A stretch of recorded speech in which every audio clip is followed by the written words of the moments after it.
Praise the Lord everyone. आप सभी को जय मसीह की। तो मैं आज दानियल की बुक से कुछ बातें बताऊंगा आपको। तो आप भी मेरे साथ दानियल की बुक से देखेंगे, जिसमें 7 चैप्टर, उसमें 13 और 14 देखेंगे अपन। तो वहाँ पे ऐसा लिखा है कि जो मनुष्य का पुत्र है तो वो कौन है, तो उसके बारे में हम सीखेंगे। यही है हमारा टॉपिक कि जो मनुष्य का पुत्र है। यहाँ पे लिखा है कि मैं जो दानियल देखा है कि स्वप्न में कि मैंने रात को दर्शन देखा और क्या देखता कि एक मनुष्य का पुत्र के समान कोई जो स्वर्ग के बादलों पर आता था और प्राचीन काल के समय पहुंचा। तो यहाँ पे देख सकते हैं हम कि जो मनुष्य का पुत्र है वो ऐसे कैसे बादलों पर आ सकता है, ना उसके पास कुछ है फिर भी वो कैसे आ सकता है। तो हम इस बात को देखेंगे। तो उसके पास सचमुच में कुछ न कुछ ईश्वरीय शक्ति होगी, इसीलिए वो आता है। तो वहाँ पे लिखा है 7 में तो मनुष्य का पुत्र कौन है। तो चलिए हम उसको और देखते हैं आगे, बाइबल से विस्तार से देखेंगे। तो यहाँ पे दिखाता है कि जो भजन संहिता में दिखाता है कि यहोवा बादलों को अपना रथ बनाता है, और यशायाह में भी लिखा हुआ है कि यहोवा बादलों पर सवार होकर आता है। तो यहाँ पे देख सकते हैं 7 का 13 में देख सकते हैं कि मनुष्य का पुत्र है जो बादलों पर आता है। तो यह वचन सचमुच में जो है ना, इसी पे फिट होता है कि जो सचमुच में परमेश्वर जो बादलों पे सवार होके आता है। तो हम देख सकते हैं और देखेंगे हम। और दूसरा जैसे जो मनुष्य का पुत्र ऐसे बताया गया, तो यहाँ पे यीशु ने खुद कहा है कि मनुष्य का पुत्र मैं हूँ। तो यहाँ पे मत्ती में भी बताया गया है कि 26 का 64 में यीशु ने सचमुच में जो याजक थे उनको कहा कि तुम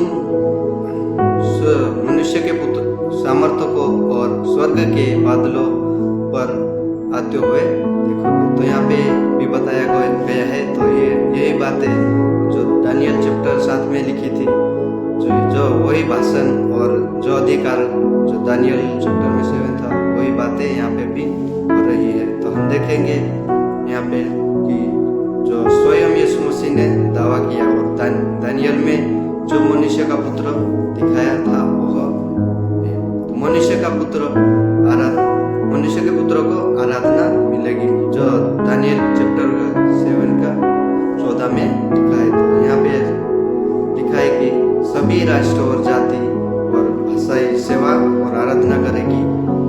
मतलब आराधना किसे मिलती है, मतलब जो आराधना है वो सिर्फ परमेश्वर को मिलती है। और जो ऐसे ही सामान्य व्यक्ति है वो कभी जो आराधना है वो स्वीकार नहीं कर सकता। तो हम देखेंगे अब प्रकाशित वाक्य उसमें 12 का 5 और 14 में देखेंगे कि सारी सृष्टि के मेमने यीशु मसीह की आराधना करते हैं। तो वही जो सामर्थ्य और उपासना और वही सामर्थ्य के साथ यहाँ पे दानियल चैप्टर के 7 में ऐसा है। तो वहाँ पे सभी आराधना और उपासना करते हो, वैसा ही यहाँ पे भी लिखा है। तो हम देख सकते हैं इस बुक में। और जो मनुष्य का पुत्र यीशु मसीह जो राज्य को उसके राज्य यीशु मसीह के पास दानियल चैप्टर 7 में 14 में कहता है उसका राज्य सदा का है। तो परमेश्वर का जो राज्य है वो सदा का है, जो कभी खत्म नहीं होता है। और देखेंगे हम इधर मत्ती का 28 का 18 में देखेंगे कि स्वर्ग और पृथ्वी का सारा अधिकार, जो स्वर्ग और पृथ्वी का है ना अधिकार, वो पूरा परमेश्वर जो यीशु मसीह के पास है।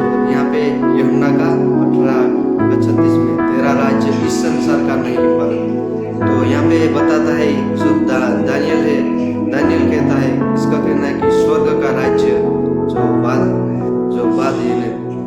जो राज्य है कि दानियल करता है, मतलब जहाँ जो स्वर्ग का राज्य है ना, वो यहाँ पे दानियल बात करता है उस राज्य के बारे में। तो 7 संत राज्य को कैसे प्राप्त करेंगे, जैसे अपन हो सकते हैं संत वैसे। तो यहाँ पे दानियल चैप्टर 18 और 22 और 27 में लिखा है पवित्र लोग राज्य को प्राप्त करेंगे और सदा तक उसका अधिकार करेंगे। तो यहाँ पे हम देखेंगे तो क्या संत ही मनुष्य के पुत्र है?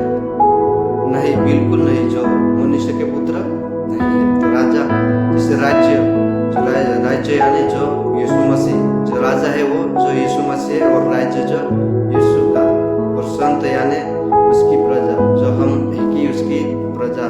और उसमें ये रोमियो के 8:17 में देख सकते हैं। और राज्य यीशु संतों के साथ साझा करता है। जो राज्य है ना, जो यीशु मसीह जो हमारे जो लोग हैं उनके साथ साझा करता है। वह संत उसके स्थान पर राजा नहीं कर सकते, उसके राज्य में उसके साथ शामिल होते हैं। जैसे हम उसके राज्य में शामिल हो सकते हैं पर उसके राजगद्दी पे अपन ये नहीं कर सकते। तो यहाँ पे यही कारण है कि मनुष्य का पुत्र एक ही नहीं है, संत उस राज्य के राज्य में सहभागी करते हैं, तो हम उसमें सहभागी हो सकते हैं। तो हम यहाँ यही देखते हैं। तो इस बाइबल से हम ये और इस भविष्यवाणी से यही सीखते हैं कि जो दानियल ने बताया कि एक ही इशारा करता है, जो परमेश्वर ने दिखाया था, जो दानियल देखा था। तो यहाँ पे एक ही इशारा करता है कि जो मनुष्य का पुत्र है वो परमेश्वर यीशु मसीह है, उसके पास जो पावर है वो ट्रिनिटी है, जो परमेश्वर का पुत्र है। तो उसी के पास जो शक्ति है, तो उसी के द्वारा वो सब कुछ कर सकता है। और वहाँ पे हम देखते हैं दिव्य राजा जो परमेश्वर पिता है, जो सारी सृष्टि करता है, तो वही इसको कर सकता है। तो जो पवित्र लोग उसकी आराधना और उसके शरणगत रहते हैं, तो वही उसके सहभागी होंगे। तो मैं आशा करता हूँ तो आपको कुछ तो समझ में आया होगा। धन्यवाद आप सभी को। जय मसीह।